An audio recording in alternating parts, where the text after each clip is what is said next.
ശബരിമല യുവതീ പ്രവേശനം തടയാൻ നടത്തിയ പ്രക്ഷോഭത്തിൽ കിട്ടിയ ജനപിന്തുണ തിരഞ്ഞെടുപ്പിൽ ബിജെപിക്ക് മുന്നേറ്റമുണ്ടാക്കാൻ സഹായകമാകുമെന്ന് മാതൃഭൂമി സർവേ.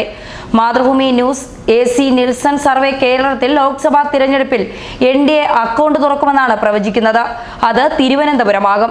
പത്തനംതിട്ടയിലും പാലക്കാടും NDA രണ്ടാം സ്ഥാനത്തെത്തുമെന്നും സർവേ പറയുന്നു. കേരളത്തിൽ UDF-ന് 14 സീറ്റും LDF-ന് 5 സീറ്റിലും വിജയിക്കാൻ സാധ്യതയുണ്ടെന്നാണ് സർവേ പറയുന്നത്. തിരുവനന്തപുരത്ത് BJP സ്ഥാനാർത്ഥി കുമ്മനത്തിന് ജയിക്കാനുള്ള സാധ്യതകളുണ്ട്.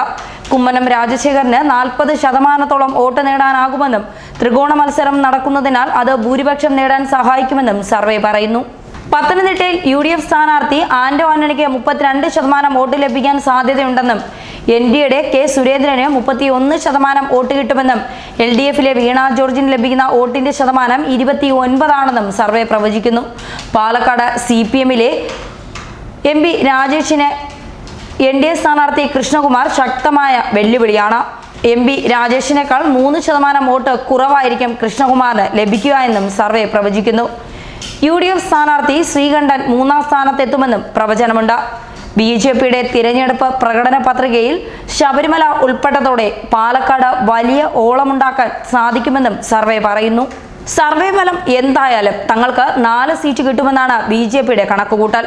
തൃശൂരിൽ സുരേഷ് ഗോപി ഉണ്ടാക്കിയ ഓളം ചെറുതൊന്നുമല്ല.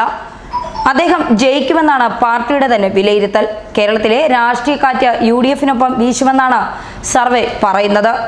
കണ്ണൂരും കാസർഗോഡും UDF തിരിച്ചുപിടിക്കുമെന്നും Mathrubhumi news AC Nielsen survey പ്രവചിക്കുന്നു.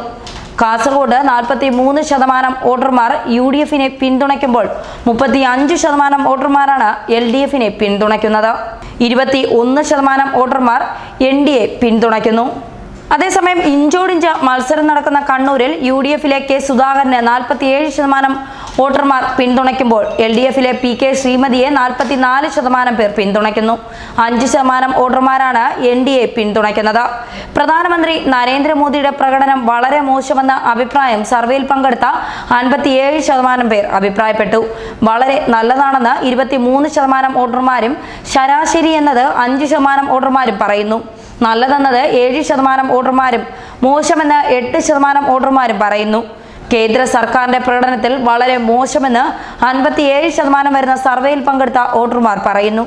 14% വളരെ നല്ലതെന്നും ശരാശരിയെന്ന് 6% ആളുകളും പറയുന്നു. മോശമെന്ന് 8% ആളുകളും അഭിപ്രായപ്പെട്ടു.